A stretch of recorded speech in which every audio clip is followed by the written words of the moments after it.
seorang mantan presiden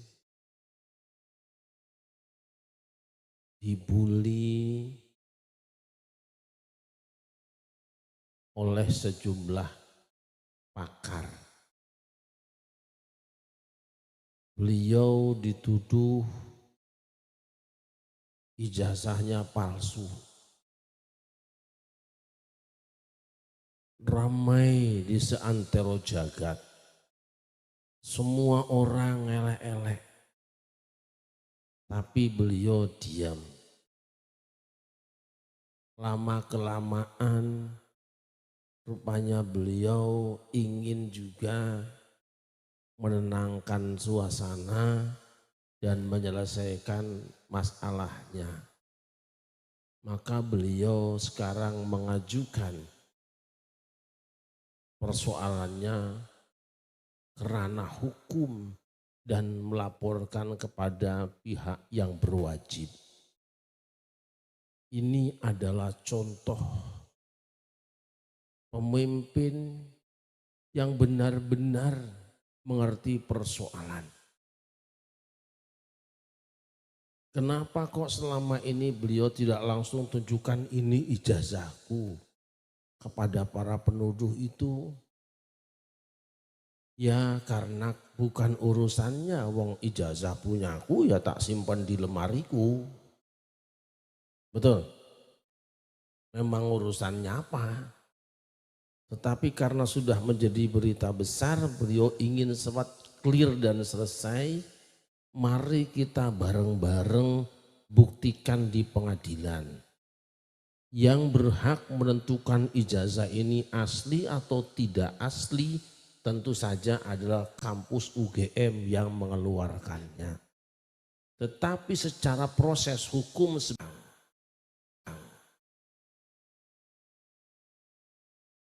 kira-kira kalau mereka yang dituduh nasabnya palsu, lapor polisi, kemudian ditempuh jalur hukum, panjenengan setuju enggak?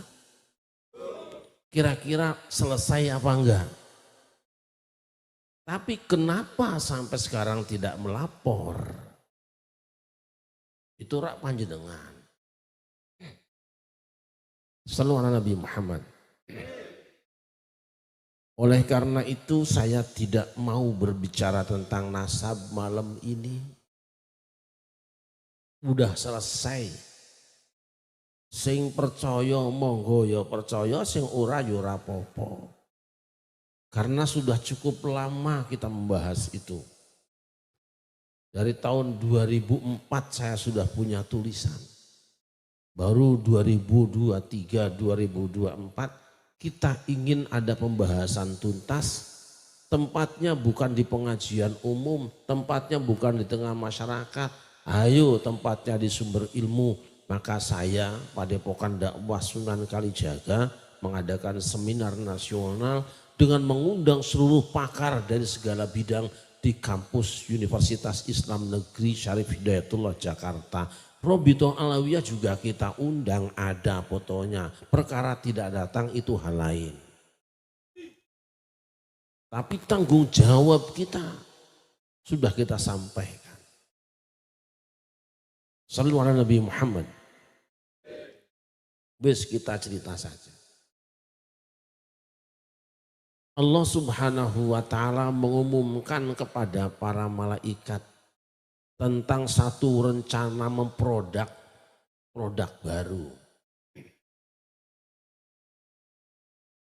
Wa idh qala rabbuka lil malaikati inni khaliqum basharam min salsalim min hama'im masnun. Wa idza sawaituhu wa nafakhtu fihi min ruhi faq'u lahu sajidin.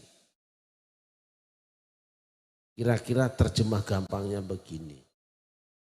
Hei malaikat, sebentar lagi aku akan menciptakan makhluk baru yang berkulit kasar berbahan tanah kering. Jika nanti sudah selesai fisiknya dan sudah aku instalkan ruh padanya, sujudlah kalian semua.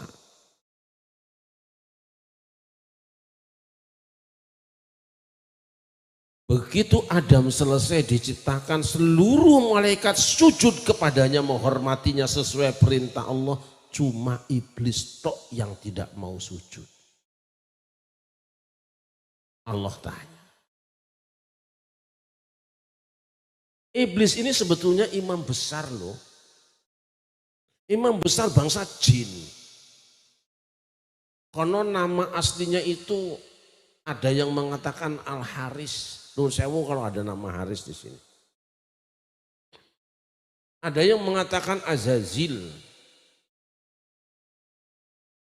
Kenapa kamu tidak ikut sujud menghormati Adam sedangkan aku merintahkannya? Iblis jawab, ana khairun minhu. Sebab aku lebih baik daripada Adam. Kalimat pertama yang meluncur dari makhluk Allah untuk mengatakan bahwa dirinya lebih baik daripada orang lain, ngalem awake dhewe, itu adalah iblis. Makanya nanti musim-musim pilkada, musim-musim pemilu, pilpres, sering kita membaca tulisan di mana-mana sampai ngepel merasa lebih baik daripada yang lain. Hati-hati. Ada yang seperti itu? Tapi iblis masih lumayan punya alasan, punya dalih apa? Qala ana khairun minhu khalaqtani min narin wa khalaqtahu min tin.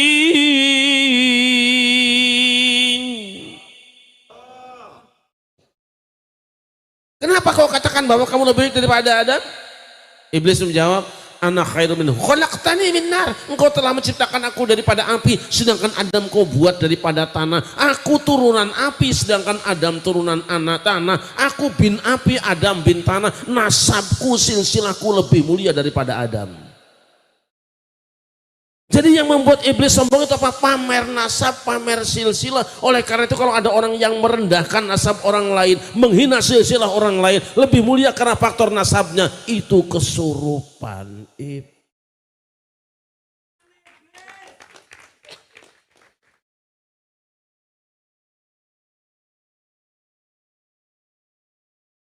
Akhirnya Allah membuat putusan. Wes tidak perlu sidang, ribet ini orang di sidang. Tidak kooperatif waktu di sidang. Fakhruj minha fa innaka rajim. Keluarlah kamu dari dalam surga, sungguhnya orang yang terkutuk kamu. Diusir dari surga.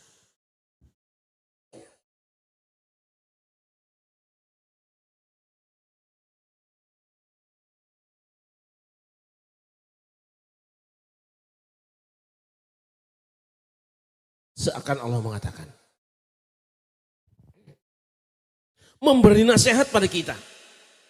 Iblis walaupun sudah lama beribadah, rajin beribadah, dia pernah berjuang cukup lama, tapi karena pamer nasab diusir dari dalam surga. Indonesia adalah negeri surga terindah di dunia. Sampai seorang Ali Tontowi, wartawan dari Timur Tengah, mengatakan, yaumun fil jannah, satu hari dalam surga. Yang kumasukkan dengan surga bukan surga di akhirat, bukan jannatun naim, karena untuk masuk ke dalamnya terlalu sulit. Yang kumasuk dengan surga itu adalah surga di dunia. Surga dunia bukan Swaziland, surga dunia bukan Palestina, surga dunia bukan Yaman, surga dunia bukan yang lain. Surga dunia ada Pulau Jawa di Indonesia. Berarti Pulau Jawa ini oleh orang Arab dikatakan sebagai surga. Pantas kalau orang-orang dari manapun datang pengen masuk ke dalam surga. Silakan iblis masuk surga, silakan malaikat masuk surga, silakan siapa masuk surga, jin masuk surga, boleh siapa masuk surga. Syaratnya apa? Saya sering katakan, silakan masuk orang Japan asal sopan, silakan masuk orang Cina asal jangan menghina, silakan masuk orang Arab asal jaga adab, silakan masuk orang Eropa asal jangan sampah serapah. Tapi kalau kamu datang di Indonesia, di surga ini menghina yang ada di dalamnya, keluar engkau dari surga. Jelas nama mboten? Apa iblis ketika diusir dari surga kemudian terima? Tidak, anehnya fabima aghwaytani la aqudanna lahum siratal mustaqim. Ya Allah, karena engkau telah memvonis aku bersalah, menyalahkan aku, maka aku tidak akan membiarkan anak turunan Adam, dia akan berada di jalanmu yang lurus. Anehnya iblis, dia melakukan tindakan kriminal, kok Allah yang difitnah melakukan kriminalisasi.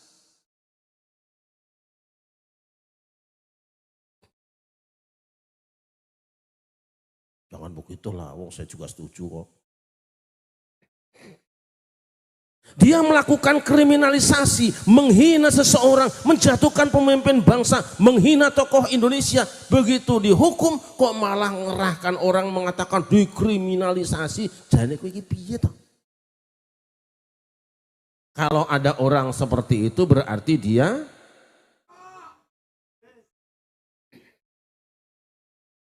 selalu ada Muhammad. Selalu ada Muhammad. Wis selesai. Iblis diusir dari surga tapi bukan mau umroh ya. Tinggal pelantikan Adam dan Hawa. Adam dan Hawa dilantik di dalam surga sebagai presiden dan wapres. Apa iblis tenang? Paling tidak tenang karena calonnya kalah.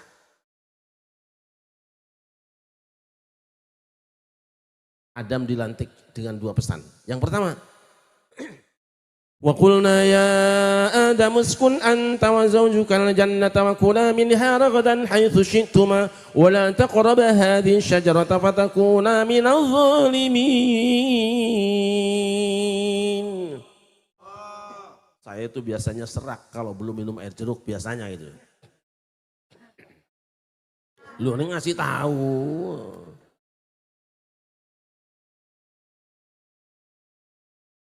Hai Adam, tinggallah kamu dan istrimu dalam surga ini. Silakan kamu nikmati fasilitas yang ada di dalamnya dari rezeki yang berlimpah yang aku berikan pada kalian berdua. Tapi satu pohon ini jangan kamu dekati. Sebab kamu akan jadi orang yang zalim. Walaupun pohon itu ada di kebunmu, ada di halamanmu, dia akan cair dengan tanda tanganmu dan stempelmu. Jangan ambil itu pohon walaupun berada di sekitarmu. Jangan diambil apalagi di pagar lautannya. Jangan, Dam. Yang kedua, inna hadza aduwwaka wa li zawjika fala yukhrijannakuma minal jannati fatashqa. Sesungguhnya setan ini dan ini musuhmu dan musuh istrimu, musuh gerotanmu sampai kapanpun dia akan jadi musuhmu. Maka jangan kamu dengarkan ucapannya. Kalau nanti dia datang padamu jangan kamu terima, jangan diskusi dengan dia, jangan bicara dengan dia, apalagi dukung koalisi bersama dengan dia. Ayem Adam dengan istrinya. Iyalah setan silaturahmi. Memangnya setan mau silaturahmi? Setan paling rajin silaturahmi terutama musim pilkada.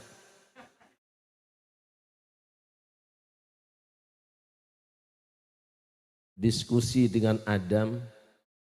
Yang didiskusikan ayat juga, wahyu juga. Adam, kamu dapat ayat ya? Betul, ayatnya wala taqrabu. Ya betul, tahu tafsirnya? Tahu tafsirnya. Apa tafsirnya? Aku nggak boleh dekati pohon ini. Salah, Adam. Loh, aku di pelosok tafsirnya kayak gitu, Kediri kayak gitu, di Tebu Ireng kayak gitu, Lirboyo kayak gitu. Kamu tafsirnya apa? Itu tafsir jalan lain. Lah saya punya tafsir apa? Tafsir jalan lain.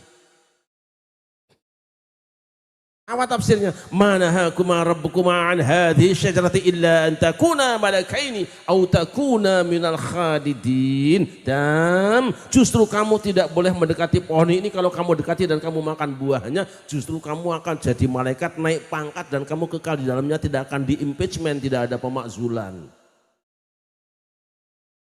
Adam mula-mula tidak percaya. Ini tafsir aneh. Rupanya hasil kuliah di luar negeri ini tafsirnya baru ini. Setan sumpah. Aku sumpah wahai Adam, apa yang kukatakan ini semata-mata demi kebahagiaan kamu. Nah, sumpahnya tim sukses begitu biasanya. Akhirnya Adam dan Hawa jatuh dari surga. Cuma satu kali pengajian tafsir anyar. Sallallahu Muhammad.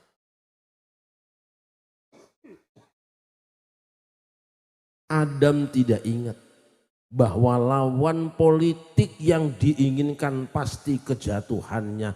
Andai kata Adam bertanya pada malaikat Jibril, selesai. Kalau saja Adam mengamalkan ilmunya yang sanadnya mutasil, tentu selesai. Lah ini gurunya gak jelas sanadnya. Hamba Allah yang dimuliakan. Apakah ketika Adam dan Hawa selesai jatuh ke bumi, urusannya selesai dengan setan? Belum. Adam jatuh dalam krisis ekonomi yang berkepanjangan. Badatlahuma sawatuhuma, krisis sandang. Dan yang ketiga, desintegrasi rumah tangga gara-gara mengizinkan ustadz yang menafsirkan seenak sakarepe dhewe rusak pengajian.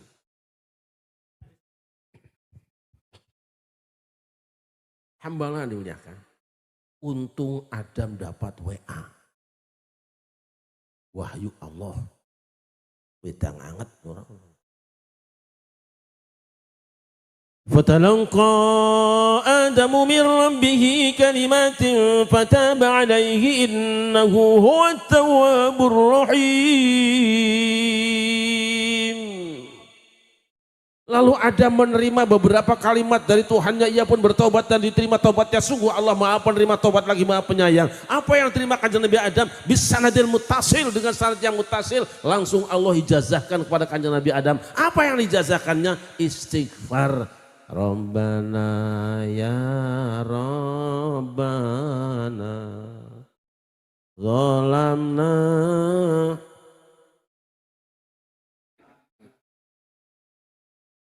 wa ilam wa tarhamna